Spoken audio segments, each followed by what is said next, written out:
CZ Studio and Radio VÉRTÉ presents The Wild Wind by Cory Zimmerman.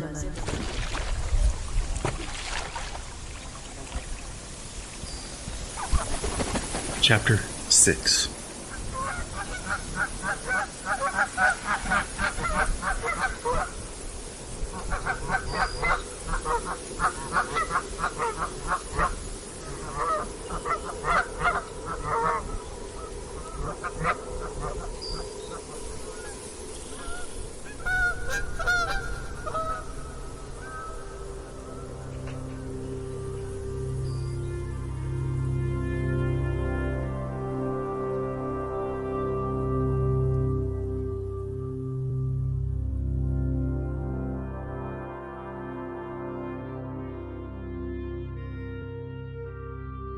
I did not watch Kennedy land on the moon, nor did I give a damn about the Cold War, or lose any sleep over a nuclear winter. By the time the last brick of the Berlin Wall was in place, America was utterly occupied by a suicidal standoff with communism, a political theory advocating a society in which all property is publicly owned and each person works and is paid according to their abilities and need.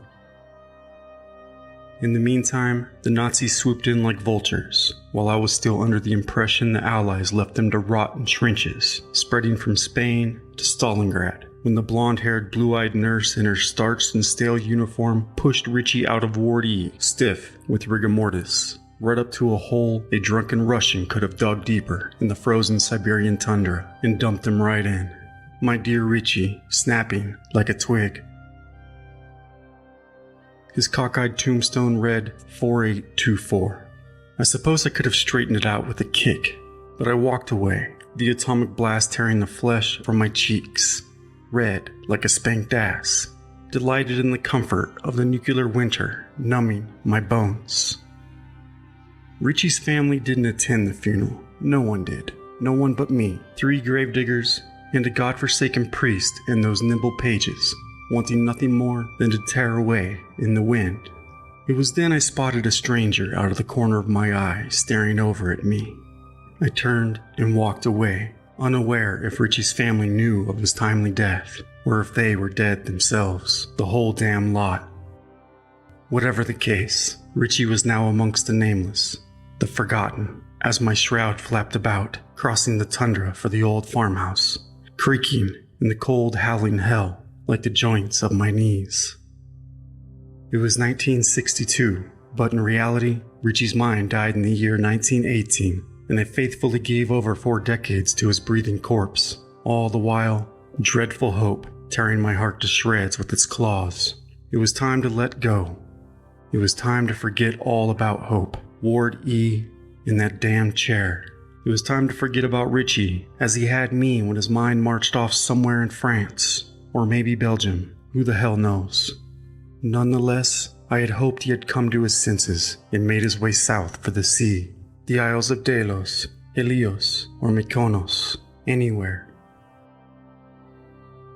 No more lips to feed soup, to wipe clean with the blinding white napkin, no blinding white windows, no pure white bed sheets, stained with blood and saliva. Like a whisper into a deaf man's ear, we are gone before we even arrive. Finality, the only truth ever told. The first shovelful of dirt tossed on Richie's pine box. Truth. A weight I carried since youth, like a mule. Truth. Calloused yet gentle hands holding the ticket to no man's land. A ticket made of paper, yet as mighty as a tree. Truth. Pleading silently to God, I want to go home. I walked on that frozen ground, and I shut the door behind me. No shame. Nazi pills, all shapes, sizes, and colors, await. The one worthwhile thing the doctors brought with them when they crawled out of those muddy trenches, put on white Hippocratic jackets, and invaded the hilltop with degrees and specialties, with hypnotizing colors, all shapes and sizes. After all, little white paper cups, a soft surrender. The only war worth fighting is a war worth losing. The poetry of pills, relishing in the strange and twisted numbness. My old twisted mind, my twisted reasoning, branches of confused memories, frayed rope, a bolt of lightning bursting into flames. I could see him staring over at me, yet I turned away.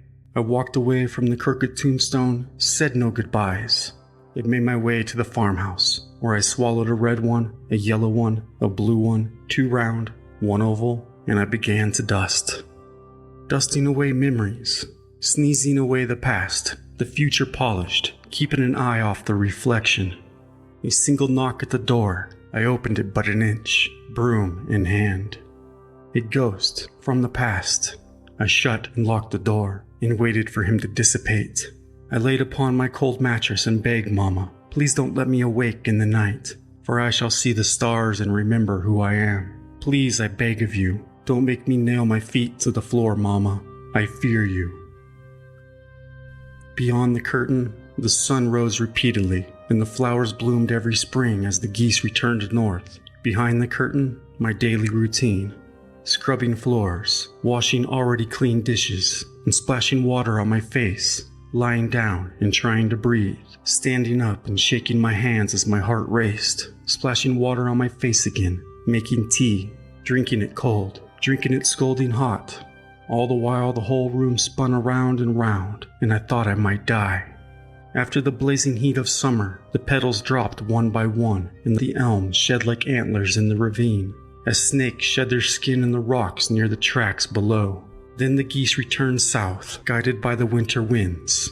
Soon, the hilltop again would be blanketed in a fresh layer of snow, time frozen over, while below, an icy crust of denial, and the truth carried on. The fish grew older, and the undercurrent washed away secrets to the sea. With the arrival of spring, the geese circled back around again, and the rabbits scurried about. The deer frolicked, yet frozen at the sight of a Nazi doctor or a lazy nurse, white, sterile, and starched, as cold as winter, as the oddballs no longer made snow angels, their sad empty eyes peering out from behind grated windows at the budding trees once more. The cars coming and going through the mud caking the soles of my shiny black shoes, year after year coming and going, back and forth, round and round, south to north, east to west, west to east, north to south, my old worn-out tiny feet slopping through the mud. In time I learned to blend in with the oddballs, screaming and moaning and cursing holy hell, as I stared with empty hollow eyes. As the animals of the zoo were released into the thicket to run free, as man was once again imposed behind bars, locked doors, straitjackets, and doped up on stupefying pills. Seeing that so many patients roamed about in the skeletal nude, out of their damned minds, there was little about myself to gain any notice. Disheveled, disoriented, none too troublesome, yet just enough. None too dangerous, yet just enough. With hands trembling, I anxiously waited my turn to grab a paper cup of pills off the tray and scurry away unnoticed, ass bare in a stolen gown. The metallic taste of the pills drowned out the smell of feces smeared on the walls, and when a Nazi doctor passed by, I froze like a deer and let a tit slip from my gown. A little drool pooled upon their lip, a little froth upon my own. One of the long lost and forgotten, I fit right in. A lab rat wandering about the lazy maze of nurses smoking their cigarettes, gossiping about Friday night and Dick. Dignity had been tilled under with Dr. Zola's death. Someone must have been counting his days. Waiting around with a shovel, flicking ashes, checking out nurses' asses, with thick globs of red lipstick and legs uncrossed. And before Zola was even cold in the ground, the hilltop had become a place to sit freely in your own piss and shit.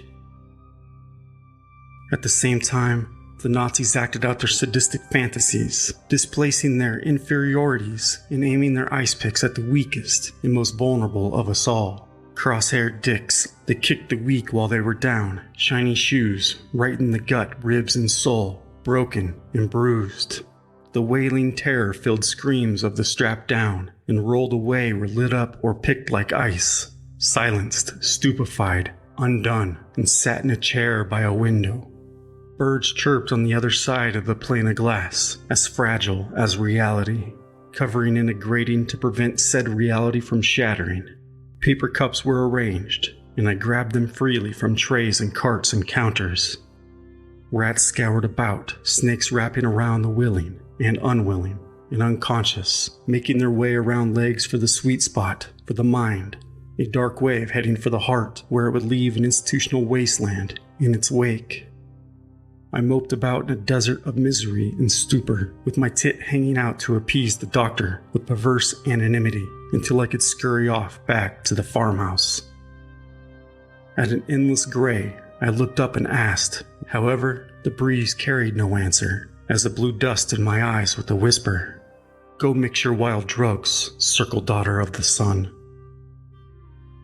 So I popped 4 red ones, shiny and round, and I scrubbed my flesh raw of filthy humanity. As the moon rose somewhere beyond the curtains, I crawled upon the cold mattress, wishing Mama good night. I wish not to hear your whispers tonight, Mama, but as I might, I shall nail my feet to the floor. Civility, as thin as an old crone's skin, as thin as the silver plating brushed upon the skull of a coyote, of which I gnaw, as thin as the air upon which the rain crows circle overhead, teetering upon the tip of the needle of righteousness, of sin, of shame, of redemption, of madness and reasoning, of life and death, of man and beast, of truth. This journey, this world fabricated by the mind, by dreams, by nightmares, by worms in the brain, truth. Drool, frozen limbs, empty skulls, lies, flies, foes, and fleas, truth. Disturbed souls, sleepwalking in immense heartache, loss, and desperation, truth. Tracks that lead to endless trenches, truth. Scurrying off like a rabbit at every drop of a hat, truth. In the dark thicket of lies, we float about like ghosts, as the owls watch wide-eyed, as we chew the edges of pure white pages like nervous, filthy rats, truth. The swirling, stalking spirit spoke through me, unique speech once spoken in family homes, words and phrases only loved ones could comprehend, truth. Haunting thickets where the floor of the dead and the sun never meet, truth.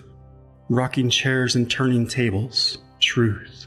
Pages twirling and twisting in the wild wind, truth. Wide-eyed children with rotten teeth, souls blown away long ago, swearing and pissing upon gowns in graves called beds, truth. Checkered tiles of black and white, good and bad, angels and demons, men squat in corners, shitting, spewing chicken blood, and God knows what else, truth. Vomit, the drink of demons, truth. The truth is that some wander wearily through vast deserts. Some seek refuge in dark corners, in shadows, cracks, and crevices. Under nightstands, from vessel to vessel. It is true, the night indeed speaks aloud. Fingers and hands like a briar patch, latching onto anything and anyone within grasp. Loathsome and pathetic, gowls ceaselessly fiending for tongues to whisper, leaving me to ponder. What horrid words are whispered into our ears in the dead of night? Mama, you haunt me. Mama, let me be. The old farmhouse creaks and breathes shallow breaths through sullen nights as the old grandfather clock stands tall, yet silent and dead, face buried in the wall. The merciless wind thrashed the tiles from the roof, the shutters, the peeling paint as I wondered about the fate of the widow down the road. My dry breath chapped my lips, and tucking my knees into my sunken chest, I sought to ignore Mama. Why do you whisper such wretched things? I asked. The hoot of an owl sending chills down the spines of wide-eyed rats. The chirping baby chicks with bellies as empty as my own, somewhere beyond the curtains sang of sunrise. A single knock on the door. It is Saturday. No postman today. Nervous hands. 2 reds and a blue. A single knock at the door, I opened it but an inch, broom in hand. As my eyes adjusted to the light of day, before me stood a ghost from my past. I shut the door and waited for him to leave. Peeking through the curtain, I noticed 2 grocery bags on the porch. I tore into the bags, throwing a few awful things to the crows and strays. I scribbled off a note and nailed it to the door. more bread and butter. I popped a yellow one that swept me off my feet like a broom across the room. The floor, the walls, the furniture, the chair, the bed, the pillows, the cold mattress, the voices, the words. My child, let me be.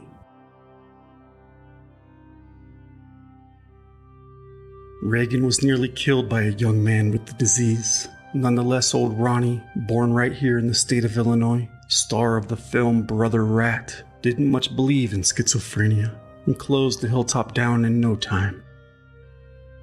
I awoke to a loud clap of thunder on a sunny day as the lonely cat's cry of the night was replaced by songbirds, the rooster's crow, a barking dog, and from afar, the whistle of a train.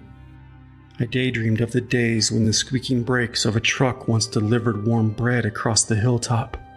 But the Nazis, they knew nothing of bread, and it was rumored that they had used the ovens as crematoriums. As the bastards herded, carried, and wheeled the last of the patients out of the doors and chained them shut behind, they abandoned ship, leaving all to tread water in the middle of the sea. The patients succumbed to wandering about the lawns and gardens confused, disoriented, walking about in circles, pleading with themselves, with straps of leather cinched tightly and buckled around their minds. Birds searching desperately for a cage, while others sat motionless in wheeled chairs, content to die, content not knowing why. And I thought of Richie, long perished in the earth. I felt freedom. I felt pity for the utterly lost souls, afraid, abandoned by the state. With winter fast approaching, soiled gowns blew in the breeze, shitty butt cheeks exposed to the chill, goose-pimpled. Lightning white static hair of disheveled old women uttering the names of their long-dead husbands and estranged sons, with memories forgotten, shivered in the nude, vile and blue. Erased by the overexposure of light, unable to place one foot before the other, the blank slate before them, all the same.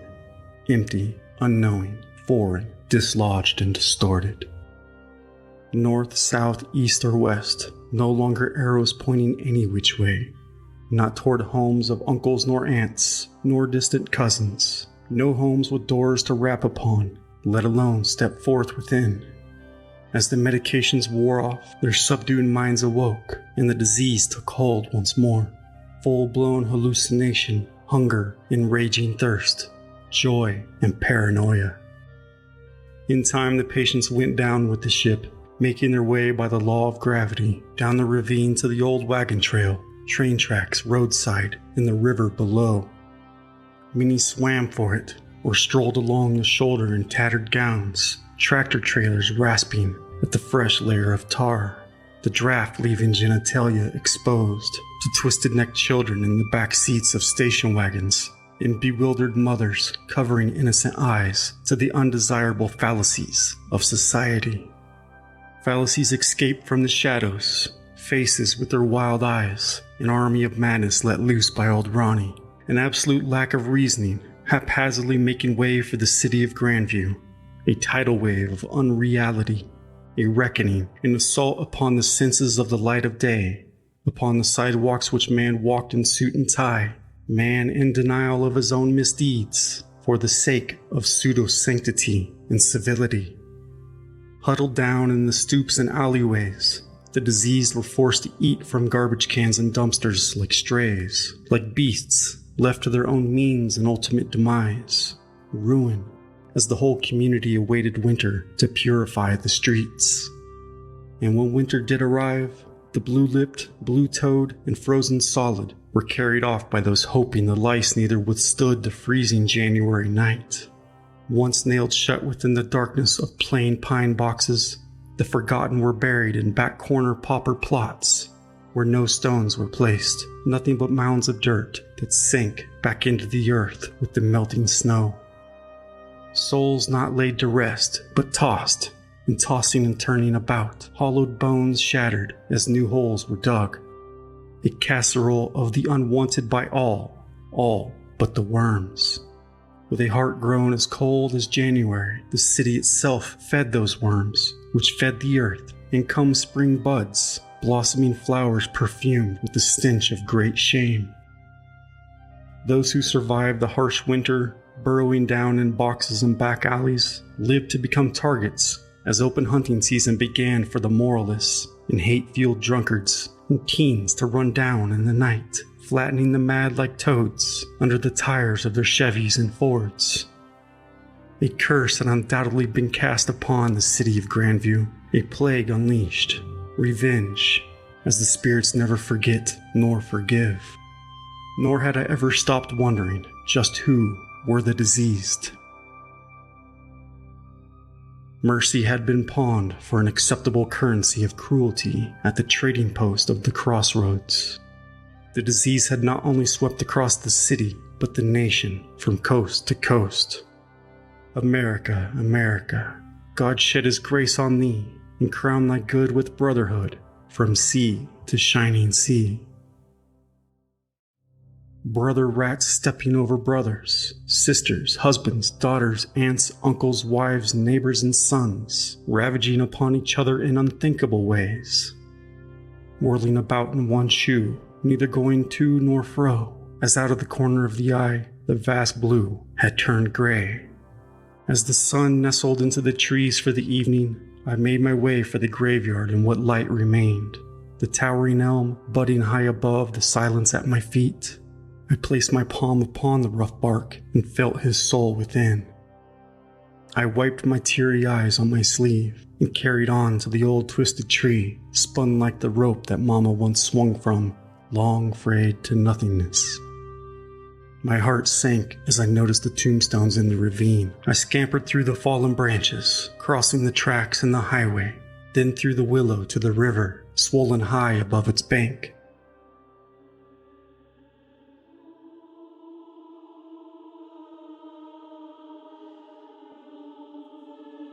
The days of old steamers braving its swift currents long past made way for the slow convoy of rusty barges. Bolts of light searching their way through the night, groping the shoreline, the blinding brightness illuminating the dark swirling in the eddies of the mind. I bowed my head with the nestled geese, snug in tall grass, in ease and a sense of peace. The moonlight reflected off the tide. The moment shined bright, and I grabbed a handful of clay. I rolled it between my palms into a ball, and with a great slap, I flattened the clay into a Swedish pancake and tossed it in the Illinois. A large catfish leapt just high enough above the water's surface to gaze its dark eye upon the stars, before plummeting back into the muddy abyss with a splash, a ripple across the current of time. In the stillness that was night, my own reasoning, by the great hour, had long washed away for the sea. Yet words nonetheless circled round and round, like that Ferris wheel at the St. Louis World's Fair. And I listened, and I heard, and I felt sad poetry.